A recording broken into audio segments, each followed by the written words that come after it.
فرقے گروہ یہ حسد کی بنیاد کے اوپر مارز وجود میں آتے ہیں، تو جماعت کے ساتھ جڑے رہنے والے پاک اور صاف دل لوگ ہوتے ہیں،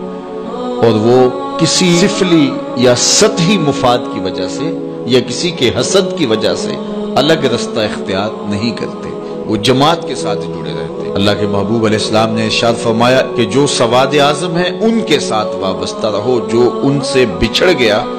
وہ جہنم میں چلا گیا۔ بلکہ فرمایا شیطان جو ہے وہ بھیڑیے کی طرح ہے، جو بکری الگ ہوتی ہے اجڑ سے تو بھیڑیا اس کو اچک لیتا ہے، اگر کوئی الگ ہوگا تفریق کا راستہ ڈھونڈنے نکلے گا، پھر شیطان اس کو راستہ دے دے گا،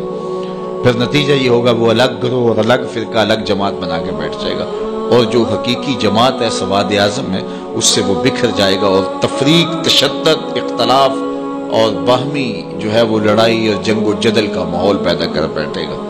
اس لیے ہمیں اپنی زندگی میں ہمیشہ مزاج میں صلح جوئی رکھنی چاہیے، بات بات پہ بگڑنا، ہر بات پہ اختلاف کرنا اور الجھاؤ پیدا کرنا، بعض لوگ اس کو تحقیق کا نام دے کے ہر وقت ہی جو ہے وہ عجیب کیفیت میں رہتے ہیں۔ بعض کا جماعت کے مفاد کے لیے کوئی چیز چھوڑنی بھی پڑتی ہے جس کو درست سمجھا جاتا ہے، اور اس کی سب سے بڑی مثال اللہ کے محبوب صلی اللہ علیہ وسلم کا اپنا عمل ہے۔ آقا کریم نے فرمایا عائشہ میرا جی چاہتا ہے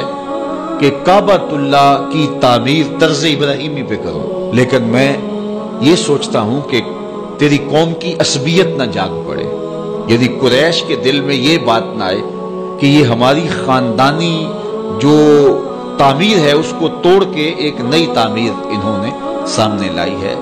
اگرچہ بات کسی ایک آدھ شخص کے دل میں آتی اور وہ اس کو دور کرنے کی کوشش کرتا، لیکن اس کے باوجود حضور علیہ السلام اس سے بھی بچے کہ کہیں اس میں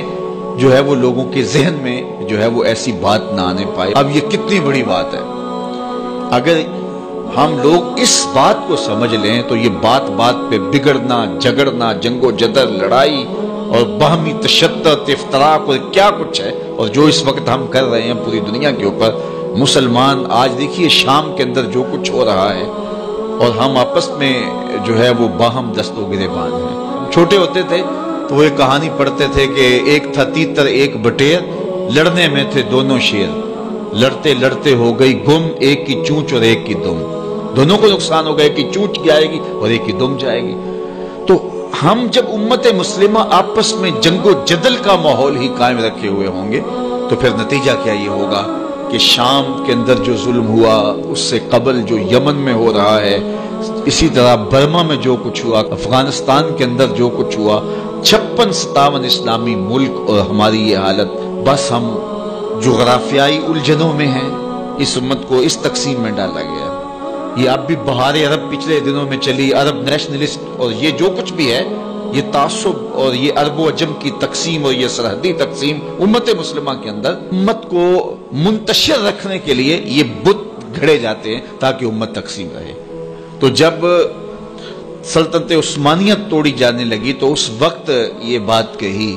عربوں کا تعصب ابھارا جانے لگا اور عربی عجمی کی تقسیم کو ہوا دی گئی، تو اس وقت اقبال نے کہا یہ بت یعنی قومیت کا بت، یہ بت کے تراشی دائے تہذیب نوی ہے، یہ نئی تہذیب نے یہ بت تراش کے ہمیں پوجا کے لیے دیا ہے کہ اس بت کو پوجو۔ قومیت کا بت جب رکھا گیا اور جو ہے وہ عربوں کو ترکوں سے بغاوت کا کہا گیا کہ وہ عجم ہو کے تمہارے اوپر حاکم ہے، اور یہ بت تراشا گیا اور عربی عصبیت کو ابھارنے کے لیے اور جو ہے وہ جغرافیائی تعصب ابھارنے کے لیے اور نسلی تفاخر ابھارنے کے لیے یہ عجمیت کا اور یہ عربیت کی تقسیم کا بت، یہ قومیت کا بت جب تراشا گیا تو اقبال کتنا زیرک شخص تھا، اس وقت کہا تھا کہ یہ بت کے تراشیدہ تہذیب نوی ہے، یہ نئی تہذیب کا تراشا ہوا بت ہے، اگر اس کی پوجا پاٹ شروع ہوگی تو ہوگا کیا؟ سنیے ذرا، یہ بت کے تراشیدہ تہذیب نوی ہے، غارت گرے کاشانہ دین نبوی ہے۔ اس بت کی پوجا کا مطلب یہ ہے کہ تم دین کے کاشانے کو غارت کر رہے ہو، دین کی عمارت اپنے ہاتھوں سے ڈھا رہے ہو۔ تو پھر ہمارے لیے میسج کیا ہے؟ تو اقبال نے میسج دیا، بازو تیرا توحید کی قوت سے قوی ہے، اسلام تیرا دیس ہے، تو مصطفی ہے، کہ تیرا بازو طاقت ہوگا جب تو وحدت کا سبق پڑھے گا اور توحید کے سائے میں پوری امت اکٹھی ہوگی. جغرافیائی تقسیموں سے نکل کے، عرب عجم کی تقسیموں سے نکل کے توحید کے سائے تلے جب یہ فرزندان اسلام اس شناخت کے ساتھ کھڑے ہوں گے تو پھر بازو مضبوط ہوگا. اور تیرا دیس یمن، شام اور یہ نہیں ہے، تیرا دیس کیا ہے؟ اسلام تیرا دیس ہے، تو مصطفیٰ بھی. آفاق کے ہر ہر گوشے میں قرآن سنا کر دم لینا، اب رکنا نہیں، اب تھمنا نہیں. فردوس میں جا کر دم لینا، آفاق کے ہر ہر گوشے میں قرآن سنا کر دم لینا، اب رکنا نہیں، اب تھمنا